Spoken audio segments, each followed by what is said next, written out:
सफलता के 7 सूत्र साधन। लेखक श्रीराम शर्मा आचार्य। पाठ 2। सफलता के लिए आवश्यक 7 साधन। ऐसे न जाने कितनी व्यवसायी, दुकानदार, मजदूर, कारीगर, अध्यापक व क्लर्क आदि काम करने वाले लोग देखने को मिलते हैं जिन्होंने अपने काम, अपने पद अथवा अपनी स्थिति में रंच मात्र भी उन्नति नहीं की। वे आज भी उसी स्थान, उसी दशा में घिस-घिस करते हुए पड़े हैं, जहां पर 10-20 साल वे पहले थे। जबकि बहुत से न जाने कहां से कहां पहुंच जाते हैं। इस उन्नति एवं अवनति के पीछे केवल एक ही कारण काम कर रहा होता है, और वह है उन्नति करने की इच्छा, अनिच्छा। यथास्थान घिस-घिस करते रहने वालों में उन्नति करने, नई सफलताएं पाने की इच्छा का अभाव रहता है। सच्ची इच्छा में प्रेरणा की शक्ति भरी रहती है। जब मनुष्य एक अच्छी स्थिति पाने, स्थान से आगे बढ़ने, काम को ऊपर उठाने के लिए तड़प उठता है, व्यग्र एवं बेचैन हो जाता है, तब उसमें एक लगन जाग उठती है। वह अपनी तरक्की के साधन खोजने, उपकरण इकट्ठे करने और मार्ग निकालने के लिए प्रयत्नशील हो उठता है। सच्ची इच्छा, यथार्थ आकांक्षा से प्रेरित व्यक्ति रात दिन उठते बैठते, खाते पीते एवं व्यवहार करते समय भी अपने लक्ष्य के प्रति जागरूक रहता है। वह कहीं भी क्यों न हो, कुछ क्यों न करता हो, उसके लक्ष्य की तस्वीर सदैव उसके सामने रहती है। जागृत अवस्था में तो वह अपने लक्ष्य के प्रति विचार एवं क्रियाशील रहता ही है। सोते में भी लगनशील व्यक्ति अपने लक्ष्य के ही सपने देखा करता है। अपने लक्ष्य के प्रति ईमानदार व्यक्ति उसके साथ तन मन से एकाकार हो जाता है। इच्छा तथा जिज्ञासा जीवन के लक्षण है। जिसमें इच्छा का प्रस्फुटन होता है, जिज्ञासा एवं उत्सुकता का जन्म होता रहता है। नित्य नए कदम बढ़ाने, तरक्की करने की उत्सुकता और नित्य नई बातें सीखने, ज्ञान एवं योग्यताएं प्राप्त करने की जिज्ञासा जागृत होती रहती है। वह ही यथार्थ रूप में जीवित है। एक स्थान पर पड़े रहना, एक स्थिति में स्थिर रहना, एक ही दशा को स्वीकार किए रहना जड़ता का चिन्ह है। पत्थर, पहाड़ आदि जड़ वस्तुएं हैं। यह जहां जिस स्थिति में पड़ जाती है, पड़ी रहती है। इनमें जीवन तत्व का सर्वथा अभाव होता है। पेड़ पौधे आदि यों चेतन की तुलना में जड़ ही माने जाते हैं, पर उनमें जीवन तत्व का अभाव नहीं होता। यद्यपि वे एक स्थान से उठकर दूसरे स्थान पर स्वयं नहीं जा सकते, तब भी दिन दिन बढ़ते और विकास करते रहते हैं।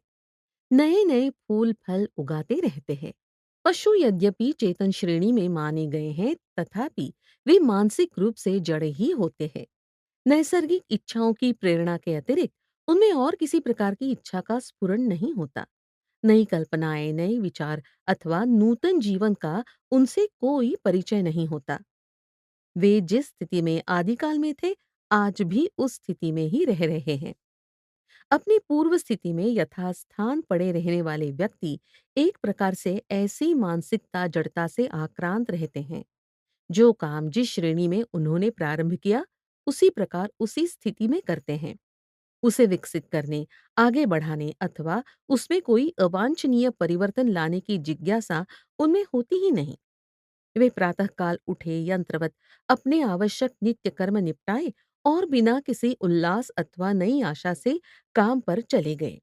उसी दायरे, उसी परिधि में चक्कर लगाया और शाम को वापिस आ गए।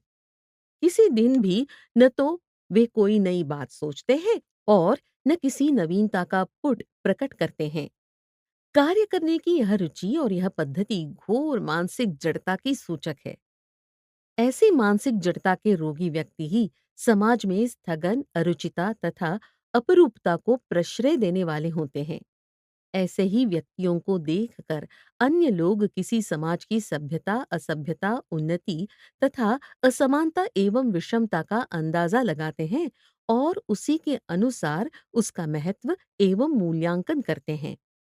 पुरुषार्थी, परिश्रमी तथा कल्पनाशील व्यक्ति समाज में जितने सौंदर्य का अभिवर्धन करते हैं, उसे उस प्रकार के मानसिक जड़ लोग घटा देते हैं। समाज की अवमानता का दोष बहुत कुछ ऐसे ही जीवित मृत लोगों पर रखा जा सकता है। अनुन्नतिशील व्यक्तियों की संतानें उचित मार्गदर्शन मिलने पर ही इस पैतृक दोष को त्याग कर उन्नतिशील हो पाती हैं। अन्यथा वे भी अधिकतर यह मानसिक जड़ता विरासत में पाकर उसकी परंपरा बनाए रखती हैं। इसके लिए उन बेचारों का कोई दोष भी नहीं दिया जा सकता। वे तो स्वभावतः पिता का ही अनुसरण करेंगे। जो कुछ सामने देखेंगे और जिन संस्कारों को पाएंगे, उन्हीं के अनुसार गतिशील होंगे। जिस व्यवसायी के पास कारोबार को आगे बढ़ाने की न तो कल्पना है और न इच्छा जिज्ञासा, वह भला अपने पुत्र को अपनी प्रेरणा दे भी कैसे सकता है? और यदि पुत्र अपने किसी मौलिकता को प्रकट करता, तो परिवर्तन अथवा मोड़ लाने का साहस करता भी है, तो उसका असाहसी पिता हानि अथवा बिगाड़ के भय से उसे निरुत्साहित करने में ही बुद्धिमानी समझता है। आगे निकलकर पैर बढ़ाकर परिवर्तन लाकर अथवा खतरा उठाने का साहस दिखलाकर व्यवसाय की उन्नति का प्रयत्न करना, वह अनियंत्रित उच्छृंखलता के समान अनुचित एवं अवांछनीय मानता है। उसे तो उसी अनुन्नत दशा में पड़े रहकर उसी फटे पुराने व्यवसाय को उसी प्रकार घीस घीस कर चलाते रहने में ही सुरक्षा एवं कल्याण दिखाई देता है। आलस्यजन्य तामसी संतोष में वह अपनी आध्यात्मिक खूबी समझता है।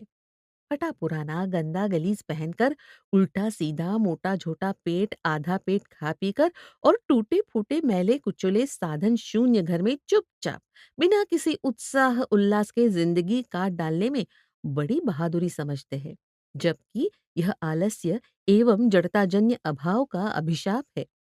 यदि ऐसे निरीह अथवा निस्पृह व्यक्तियों का मनोन्वेषण किया जाए, तो न जाने इस मरघट में कामनाओं की कितनी सड़ी लाशें, ईर्ष्या, द्वेष, तृष्णा एवं वितृष्णाओं, डाक एवं दुर्भावनाओं के कितने काले विषघर निकल पड़े। अपने दुर्गुणों के कारण अभाव एवं दयनीयता से ग्रस्त व्यक्ति के मन में आध्यात्मिक महनीयता का कोई अंकुर कैसे उपज सकता है? जो अकर्मण्य अथवा असाहसी व्यक्ति अपना लोक नहीं सुधार सकता, वह परलोक के सुधार में तत्पर माना जाए, यह तो अजीब सी बात है। जो इस लोक में सफलताओं के नए नए दिगंत छू नहीं सका, वह उस लोक के सुधारने वहां सफलता पाने में क्या समर्थ होगा? जीवन जड़ मनुष्य अपरूपता एवं असंगतियों के बड़े पोषक होते हैं और उन्हें अपने इस दुर्गुण में संकोच भी नहीं होता। जिस कुरूप दशा में घर में हैं, उसी में दफ्तर, दुकान अथवा सभा निमंत्रणों में चले गए। देशकाल के अनुसार अपनी दशा सुधारने की जरा भी जरूरत नहीं समझते। उन्हें उस स्थान में एक धब्बे की तरह चिपक जाने में जरा भी ग्लानि नहीं होती। पास पड़ोस आमने सामने की दुकानें मकान तरक्की कर रहे हैं, उन्नत विकसित एवं सुंदर होते जा रहे हैं, किंतु उनके बीच वे एक विजातीय तत्व की तरह विद्रूपता तथा विसंगति को लिए स्थापित है। उन्हें यह सब देखकर भी कुछ परिवर्तन लाने का, विकास अथवा सुधार करने का उत्साह भी नहीं होता। माना उनके साधन की ससीमता और समाज उन्हें मजबूर करता है। वे ऊंची ऊंची अट्टालिकाएं, बड़े बड़े सौध प्रसादों का निर्माण नहीं कर सकते, किंतु अपने घर दुकानों को झाड़ बुहार कर, लीप पोत कर, झाड़ झंझाड़ और कूड़ा करकट हटाकर उनकी खपरेल, छप्पर अथवा छानों को व्यवस्थित तथा सहज सुधार कर साफ सुथरा तो बना ही सकते हैं ना। वैसे सत्य बात तो यह है कि जब कोई एक व्यक्ति अपने व्यवसाय तथा कारोबार को आगे बढ़ाकर साधन संपन्न बन सकता है, तब दूसरा क्यों नहीं बन सकता? किंतु कठिनाई तो यह है कि ये जड़ात्मा व्यक्तियों में उन्नति की कोई अनुभूति नहीं होती। वे तो भाग्य के भरोसे यथास्थान पड़े पड़े घिस घिस ही करते रहते हैं। प्रयत्न शून्य रहकर भाग्य का भरोसा रखने वाले के हिस्से जो दुर्भाग्य नाम का दंड निश्चित रहता है, वह उन्हें मिलता है। मौलिक रूप से न सही देखा देखी ही यदि ऐसे व्यक्ति उन्नति का कुछ प्रयत्न करें, तब भी तो बहुत कुछ हो सकता है, किंतु कहाँ? व्यवसाय छोटा है, दुकान कम चलती है, माल की कमी है, यह बहाना कोई अर्थ नहीं रखता। व्यवसाय छोटे से ही बड़ा होता है। दुकान उपयुक्तता के आधार पर ही चलता है और माल साख तथा सद्भावना के भरोसे मिलता है। बाजार में जाइए, लोगों से संपर्क करिए, लेन-देन का व्यवहार बढ़ाइए, वचन का पालन करिए और देखिए कि अपने माल की कमी नहीं रहती। दुकान समय से खोलिए, अच्छा और खरा माल रखिए, उचित दाम लीजिए और ग्राहकों से मृदु विनम्र व्यवहार कीजिए। खुद साफ रहिए, दुकान की हर चीज साफ रखिए, आकर्षक ढंग से सजा कर रखिए और वह चीजें अवश्य रखिए जिनकी मांग रहती है और तब देखिए कि अपनी दुकान चलती है या नहीं। आपके पास जो कुछ है, लोग वही खरीदें अथवा आप जो बेचना चाहें, लोग वही खरीदें, तो यह नीति उल्टी है। आप वह चीजें रखिए जिनकी लोगों को जरूरत है और वह बेचिए जिन्हें ग्राहक खरीदना चाहे। ग्राहकों की आवश्यकता एवं रुचि के साथ साम्य रखने वाला दुकानदार सफल और उनसे वैषम्य रखने वाला निश्चित रूप से असफल होता है। इसी प्रकार मजदूर, अध्यापक अथवा क्लर्क के विषय में भी यही बात है। बिना उन्नति की जिज्ञासा जगाए तरक्की नहीं हो सकती। मजदूर को चाहिए कि वह ठेले की तरह ढोने के काम में ही संतुष्ट न रहे। अपने काम को इतनी रुचि, तत्परता तथा सावधानी के साथ करे कि स्पष्ट झलकने लगे कि यह काम पूरे मनोयोग से किया गया है। माल को ठीक से उठाना, यथास्थान ठीक से रखना, कम से कम जगह में अधिक से अधिक माल सजा देना, बिना टोके और बिना रुके समय से अपना काम पूरा करना, मजदूर के वे गुण हैं जो उसे मेट बनवा सकते हैं, मजदूरों को ठेकेदार कर सकते हैं, वेतन तथा पदवृद्धि कर सकते हैं। तात्पर्य ये है कि इच्छित सफलताएं प्राप्त कर सकते हैं। प्राइमरी का एक मिडिल पास अध्यापक ट्रेनिंग करके अपनी पदोन्नति कर सकता है। एंट्रेंस, एफए, बीए तथा एमए पास करके विद्यालयों व कॉलेजों में जा सकता है। एक से दो विषयों में अधिकार प्राप्त कर अपनी योग्यता बढ़ा सकता है। अपने विषय में पूर्णता प्राप्त कर दूसरों की दृष्टि में ऊपर उठ सकता है। विद्यालय के अन्य कार्यों में दक्षता प्राप्त कर प्रिंसिपल अथवा प्रधानाचार्य का दाहिना हाथ बन सकता है। यदि ऐसी उन्नतियां हैं जो कोई भी अध्यापक सहज में ही उपलब्ध कर सकता है, क्लर्क जैसे सीमित स्थान में भी उन्नति कर सकने की कुछ कम संभावनाएं नहीं हैं। साधारण क्लर्क टाइप सीखकर उपयोगिता बढ़ा सकता है। अपने काउंटर के अतिरिक्त अन्य स्थानों का काम सीखकर अपना विस्तार कर सकता है। चिट्ठी पत्री, जानकारी, सूचना, नियमों तथा विषय में निपुणता प्राप्त कर अपने अधिकारियों को निर्भर कर सकता है। तात्पर्य यह है कि उन्नति एवं सफलताओं का आधार कोई स्थान, पद अथवा अवसर नहीं है। उसका आधार है जिज्ञासा, इच्छा, नवीनता तथा अखंड परिश्रम एवं लगन। यथास्थान पड़े पड़े घिस घिस करते रहना जड़ता का लक्षण है। अपनी उन्नति का प्रयत्न न करना केवल अपने साथ ही बल्कि पुत्रों तथा समाज के साथ भी अन्याय करना है। समाज की शोभा, उसकी सफलता एवं संपन्नता हमारी उन्नति एवं विकास पर निर्भर है। अस्तु हम आज जहाँ पर पड़े हैं, वहां से आगे उठने में तन मन धन भर कोई कसर उठा नहीं रखनी चाहिए। सफलता निश्चय ही हमारी चरण चूमेगी। 7 साधन। जीवन में सफलता पाने के जितने साधन बतलाए गए हैं, उनमें विद्वानों ने 7 साधनों को प्रमुख स्थान दिया है। जो मनुष्य अपने में इन 7 साधनों का समावेश कर लेता है, वह किसी भी स्थिति का क्यों न हो, अपनी वांछित सफलता का अवश्य वर्ण कर लेता है। वे 7 साधन हैं: परिश्रम एवं पुरुषार्थ, आत्मविश्वास एवं बलिदान, स्नेह एवं सहानुभूति, साहस एवं निर्भयता, प्रसन्नता एवं मानसिक संतुलन। दीपक जलता है, संसार को प्रकाश देता है और श्रेय के रूप में सफलता प्राप्त करता है। दीपक की इस सफलता का रहस्य यही तो है कि वह अपने तेल तथा बत्ती को तिल तिल कर जलाता रहता है। उसका प्रकाश वस्तुतः उसकी उस निरंतर ज्वलनशीलता का ही होता है जिसको वह लौ के रूप में बत्ती से प्रकट करता है। दीपक का कर्तव्य जलना है। जिस समय भी वह अपने इस कर्तव्य से विरत होकर निष्क्रिय हो जाता है, प्रकाश रूपी सफलता उससे दूर चली जाती है। वह एक मूल्यहीन मिट्टी के पात्र से अधिक कुछ नहीं रह जाता। अपनी निर्जीवता अथवा निष्क्रियता के कारण वह इतना महत्वहीन हो जाता है कि लोग उसे यथास्थान पड़ा भी नहीं रहने देना चाहते। इसी प्रकार जो मनुष्य अपने शरीर का सार परिश्रम रूपी तप में यापन करते हैं, अपनी शक्तियों तथा क्षमताओं का समुचित उपयोग करते हैं, वे आलोक पाकर कृतकृत्य हो जाते हैं। सक्रियता ही जीवन है और निष्क्रियता ही मृत्यु। श्रम से विरत रहकर आलस्य अथवा प्रमाद में पड़े रहने वाले मनुष्य को जीवित नहीं कहा जा सकता, भले ही वह लुहार की धौंकने की तरह श्वासें क्यों न ले रहा हो। मनुष्य जीवन की सार्थकता श्रम में ही है। श्रम से शरीर स्वस्थ एवं स्फूर्तिवान बनता है, जिससे वांछित सफलता की ओर बढ़ने में प्रेरणा मिलती है। निष्क्रिय कामना कभी सफल नहीं होती। मनुष्य जो कुछ चाहता है, यदि वह उसके लिए हर संभव उद्योग न करेगा, अपना पसीना न बहाएगा, तो वह उसे बैठे बैठे किस प्रकार मिल सकती है। सफलता मनुष्य के पसीने का मूल्य है, इस बात को भी नहीं भूलना चाहिए। कोई भी सफलता पाने योग्य शक्तियां मनुष्य में निहित है, किंतु उनका उभार, निखार तथा उपयोग परिश्रम एवं पुरुषार्थ करने में ही है।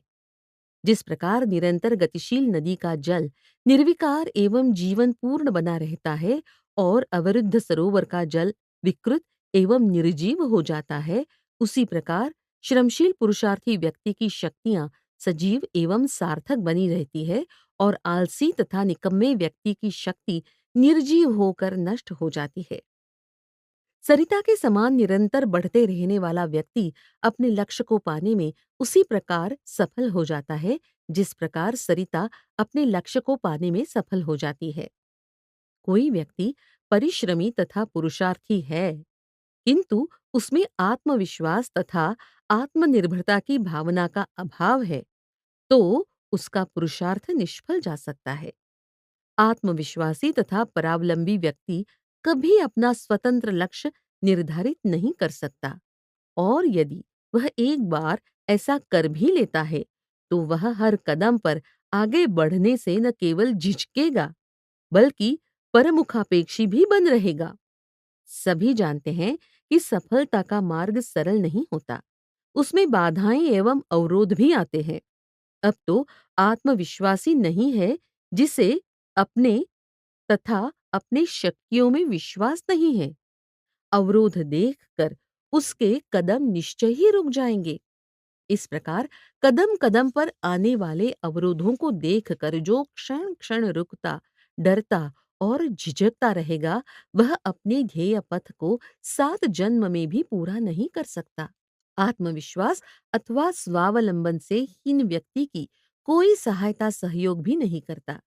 नियम है कि लोग उसी की सहायता किया करते हैं जो अपनी सहायता आप किया करता है और जिसका हृदय आत्मविश्वास की भावना से ओतप्रोत है। आत्मविश्वास तथा आत्मावलंबन से रहित व्यक्ति किसी अन्य की सफलता से भले ही सहायक हो जाए, अमौलिक होने से अपने लिए कोई उल्लेखनीय सफलता अर्जित नहीं कर सकता।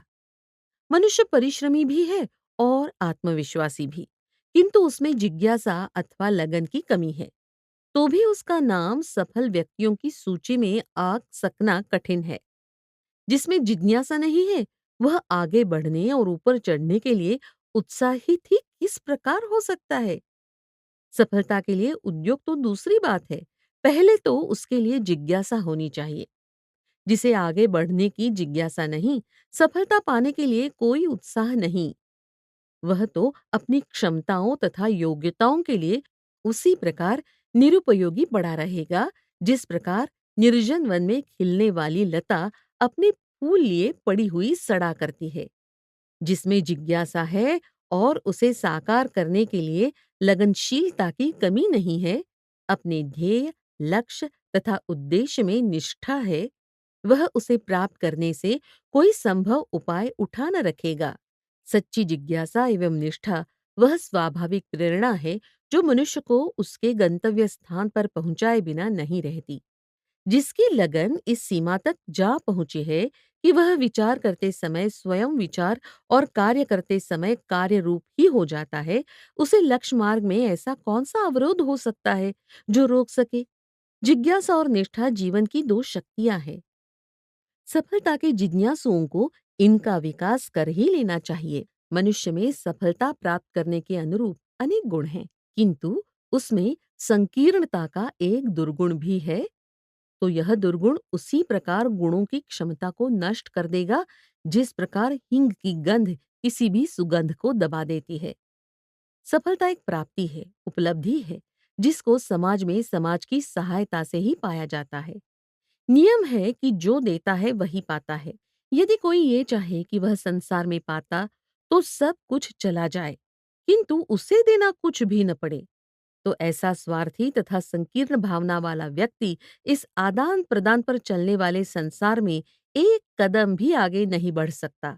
अस्तु सफलता पाने अथवा उसकी संभावनाएं सुनिश्चित बनाने के लिए आवश्यक है कि किसी भी आवश्यक त्याग तथा बलिदान के लिए सदा तत्पर रहा जाए। मानव समाज के लिए अपने सर्वस्व को बलिदान करने वालों का जीवन तो यूं ही सफल हो जाता है, फिर वे कोई विशेष कार्य कर दिखाएं अथवा नहीं। हृदय में त्याग तथा बलिदान की भावना का परिपाक होना आप में स्वयं ही एक बड़ी सफलता है। जो उत्सर्ग नहीं कर सकता, वह कभी कुछ पा भी नहीं सकता। शिशिर में प्रकृति की आवश्यकता पर पेड़ फूल पत्तों का त्याग कर देते हैं। फलस्वरूप सैकड़ों गुना सुंदर पत्तों, फूलों तथा फलों का उपहार मिलता है। बीज अपने अस्तित्व का उत्सर्ग ही नहीं, संपूर्ण तिरोधान कर देता और तभी अपने इस त्याग के फलस्वरूप वह वृक्ष के रूप में सफल होकर संसार को छाया तथा फल देकर श्रेय का भागी बनता है। जीवन में सफलता प्राप्त करने के लिए आवश्यक है कि हृदय में संकीर्णतापूर्ण स्वार्थ को स्थान न दिया जाए।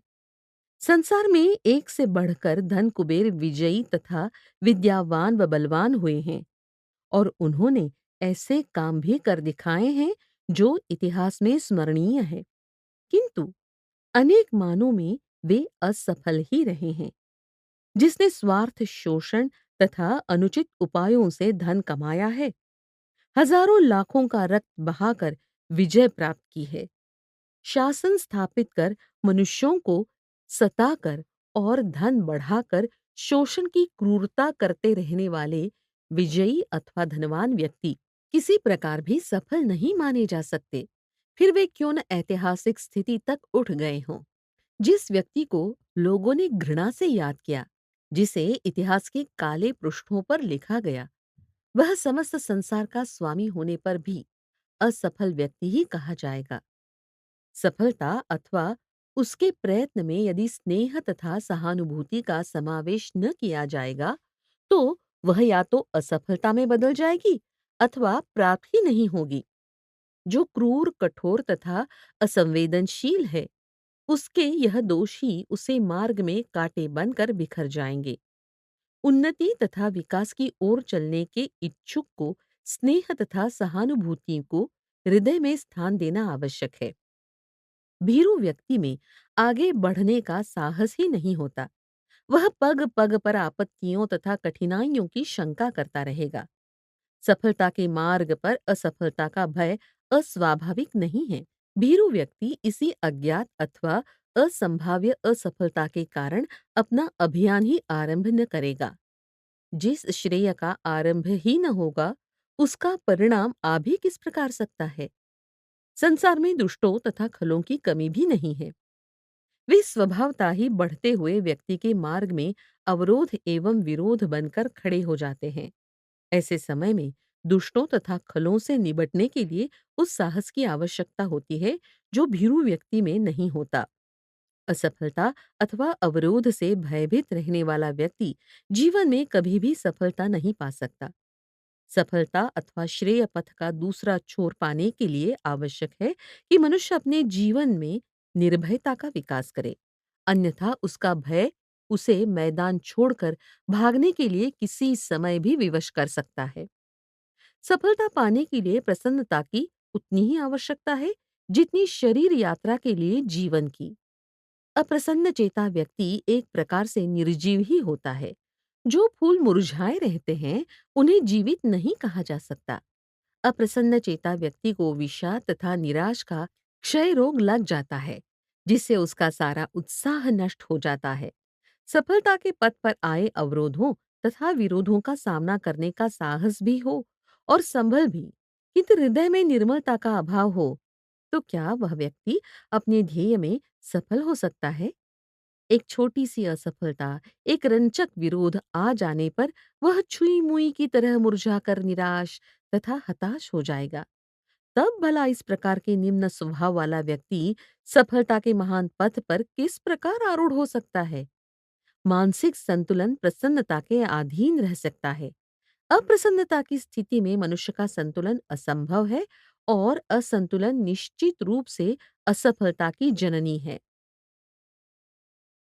इस प्रकार सफलता के आकांक्षी व्यक्तियों को चाहिए कि वे श्रेय पाने के लिए सफलता के इन साधनों का अभ्यास एवं विकास करते हुए अपने पथ पर बढ़े। उन्हें सफलता मिलेगी और अवश्य मिलेगी।